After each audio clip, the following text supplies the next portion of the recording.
Okay, I have a short video that we're going to review the first part of your Chapter 5 lab. And your Chapter 5 lab, we're going to play Plinko. Remember Plinko from The Price is Right. You win chips, and then you go up to the top of this board, and you drop the chip in a slot, and it bounces around, lands in a slot in the bottom, and you win whatever dollar value you landed. So somebody with a lot of time counted up the number of right bounces, right? So I hit this peg and I shoot off to the right. How many right bounces I get, assuming that I drop from slot 5, I can predict what slot on the bottom I'll land in, and so how much money I'll win. Now for all of these, we're going to assume that we're dropping from slot 5 over and over again. Since we don't have a board to play, what we're going to do is use our calculator and a random number generator to give us some zeros and ones.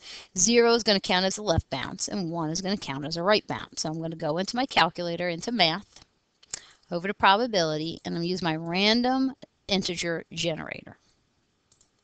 I want numbers between 0 and 1, and I want 12 of them. And then what I'm going to do is count up how many ones I have. Now, it's a little hard to do on the screen like this as it scrolls. If you had, let's say it was like a 3, 4. I think I only have 4. It's hard to see, right? So I hit store and L1, and when I hit enter, what it's going to do is take all those values, and put it in stat edit. So then I can go in here and count it up. It's a little bit easier to see what's going on. I got 1, 2, 3, 4. All right. So I have 4. And assuming I got 4 right bounces, that gives me a 1,000. And then what you're going to do is you're going to do that 4 more times. Let's assume I got a 6, a 1, a 3, and a 8. So that would give me a 10,000, a 500, a 3 is also a 500, 8 is 1,000. I can add up how much money I would have won, and that looks like 13,000. Oops, I want it over here. So now what we're going to do is make a frequency chart.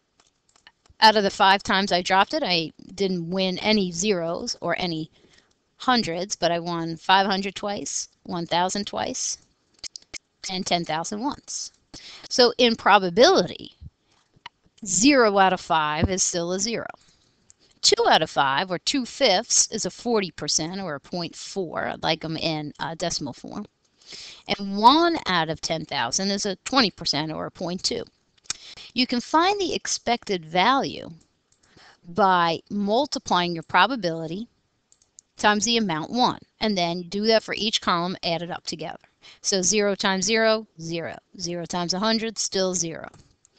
0.4 times 500 plus 0.4 times 1,000 plus 0.2 times 10,000, $2,600. So I will win $2,600, assuming that these are my probabilities I can use to predict what will happen if I keep dropping chips. Now we know that you've only dropped it 5 times. That doesn't mean in the next 5 times I'm going to get something that looks like this. I may get a 0. I may get a 1,000.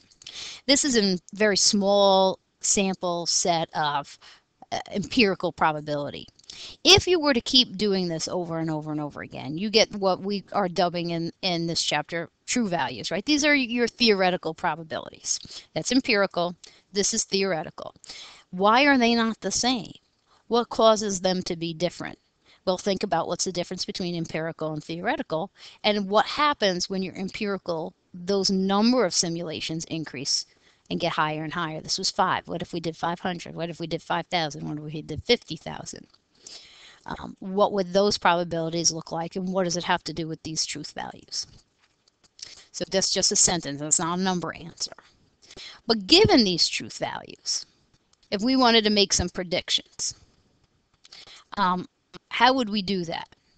Well, we need to link these two together, because this is the probability of getting this. And if we want to talk about expected value, then we're going to really want to know the average, standard deviation, all of that kind of stuff. Now, you can do this by hand, or you can use your calculator.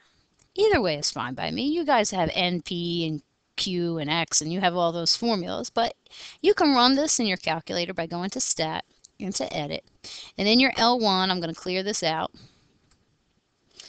put in your dollar values, and over here, put in your probabilities. I think that's, no, that's not wrong, right? Now what you can do in order to get these numbers, because one doesn't cause the other, but if this happens, then that will happen. And we want to talk about this in money. We don't want to talk about it as a probability. We want to talk about it as a value. When we run that one vars that we love to run so much, we got to link the two of them together. We got to say L1 and L2, like these guys are buddies. And then when you run this, you'll get your sum of your x's, you'll get your standard deviation, you'll get your variation, you'll get everything that you're looking for. Then what you're going to do is do this again for slot 4. So this guy right here, slot 4. Now let's drop it from here.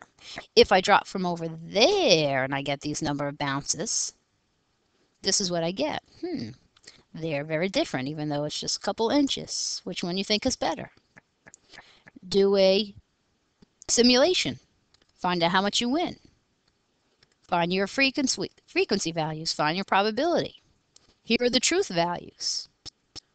Do like you did for slot 5. Find your probability distribution. Find your standard deviation. Run that one vars with L1 and L2 with these L1s and L2s.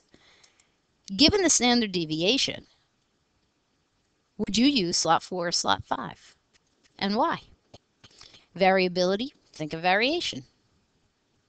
And that is your Chapter 5 lab.